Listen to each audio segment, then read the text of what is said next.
guys, Marian here. Welcome back to my channel and welcome to today's video, which is 5 Yiddish words that you should know.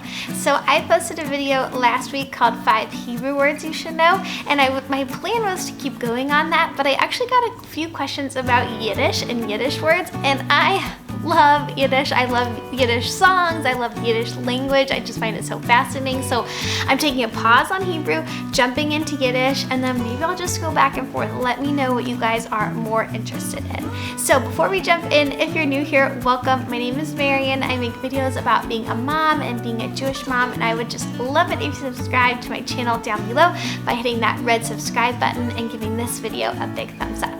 And if you turn on the little bell notification next to the subscribe button, you won't miss any more of my videos, so you'll know when the next Yiddish or Hebrew one is coming up.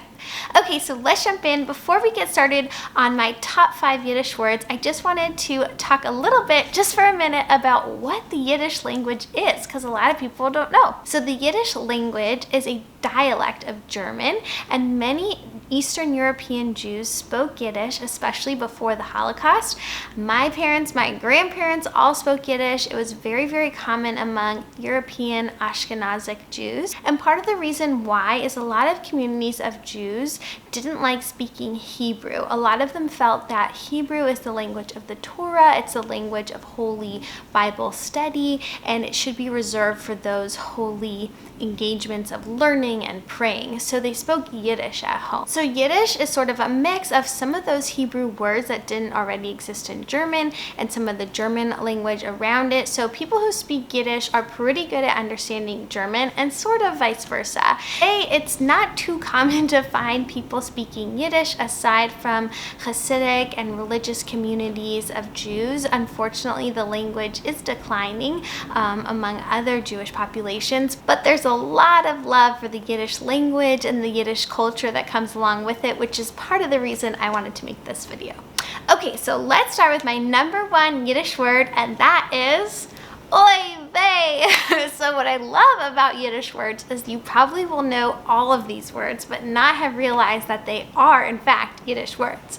You might have just thought of them as slightly Jewish or slightly Jewish sounding, but oy vey is a perfect example of Yiddish words. So oy vey means, oh my goodness, or ugh.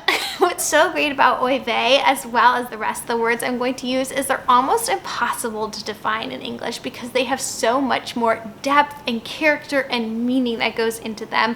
I like to think that every Yiddish word has 5 English words needed to really hit on what they actually mean. So oy vey conveys so much. It conveys when you're upset about something, frustrated at something, when the world is just too much, but it's often used in a very humorous tone as well as a very dark tone. It can span all of those. So for example, when you've just found out some horrible news, you might say oy vey. I would say it's slightly more common to use oy vey in more of a humorous tone when something bad is happening but still slightly comical, versus actually devastating news where you might just use the word oy but not oy vey. My second Yiddish word for you is Mensch. Mensch is a good person. This can be used in a really loving way when someone is just doing lots of mitzvahs, lots of good deeds, or when they just genuinely have a kind heart. You know, when you meet someone, you're like, they're just a good mensch. They're just a good person. So it's filled with a lot of love, a lot of respect for somebody. Traditionally, the word mensch is used for a male, but in today's world, you will hear females described as being mensches as well. Okay, my third Yiddish word for you is chutzpah. What does chutzpah mean? It means you have gumption. It means you have a certain quality of you where you're going to do something that takes a lot of courage, but is also very... I just have a bunch of facial expressions to describe chutzpah.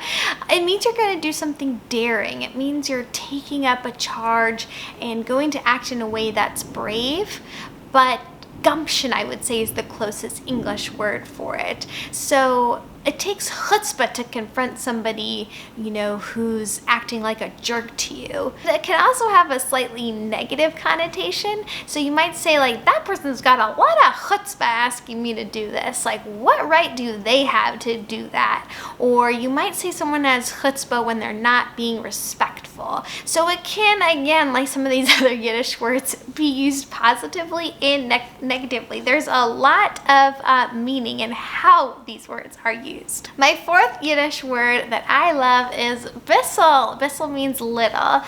And you would be surprised how often this word comes into play. So if somebody asks you if you speak Yiddish, you can say a Bissell.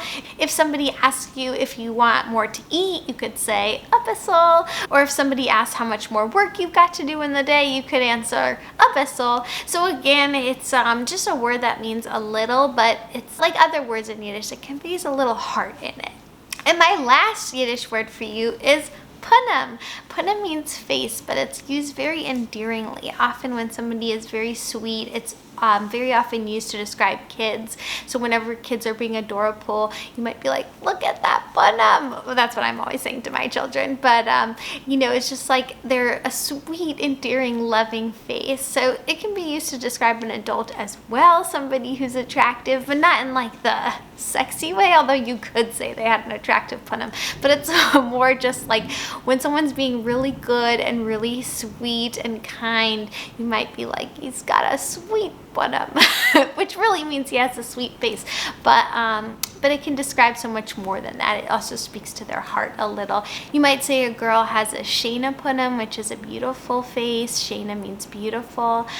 So there's many ways to add on to this punim word, but I use it a lot. I'm always saying, look at that punim to my children and my dogs, and yeah, it's just a peek into my life.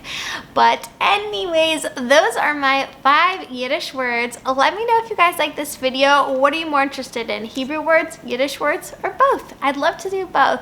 Thank you guys so much for watching this video. Let me know down below what your favorite Yiddish words are, if you know of any, or if you didn't realize that some of these words were Yiddish. And I'll see you guys in the next one. Bye!